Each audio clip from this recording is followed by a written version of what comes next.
In the beginning there was nothingness, only the gods.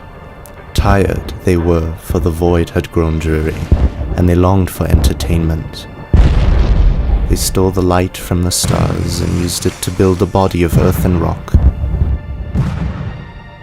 Beasts they formed from the soil, and flora from the water. But not all of the divine was satisfied. The One, in his greed, created a new form of life, one intelligent, capable of serving him. They would collect from the earth, felling the trees and butchering the animals as offerings for their creator. The other gods, however, now learning of the One's plans, decided to banish him, for they wanted the offerings of the humans for themselves. They exiled him, throwing him from their palace in the heavens, and he fell through the earth and into the depths where he would remain for eternity. But he would not so easily be spurned. He formed then a being of metal and shadow and spoke to it his wish.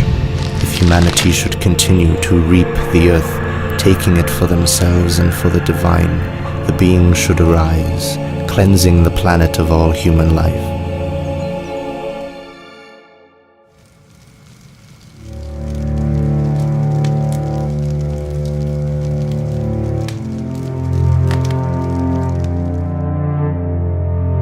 The creation was done, and so came the first age of humanity. The gods watched as the humans built their castles and cities, and when they began to work crowns from gold and silver, they laughed. One king there was, born from fire and starlight, a man said to have come from heaven instead of the natural world. He sought to rule all, and so he built a keep fit for the king of the known world. Heravel he named his kingdom, the continent of the west. All, however, was not his, and when he looked east, he saw there half a world, the one he did not rule. And so he sent his armies to capture the continents on his greatest warships, planning to settle without incident. But when he heard the news from above that his ships were burned, sunk into the sea, he grew wroth. He landed on the southernmost continent, and found there something he did not expect.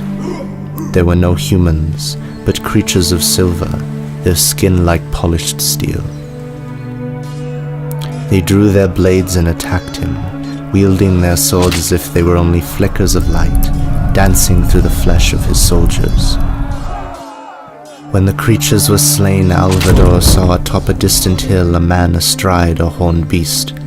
He seemed to be watching, peering into the eyes of the king, though he was so far away. For an age after that day, Alvador would come to learn the true plight of humanity. He warred with Shirik, king of the elves, until at last the creatures were defeated.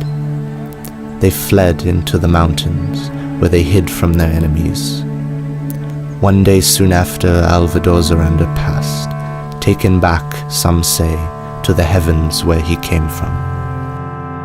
The great victory was won, and the first age ended. In the heavens the gods looked down, grinning widely. They were entertained, and always would be, for the plight of humanity was amusing to them. It was a plight that would never be solved, one that would never end.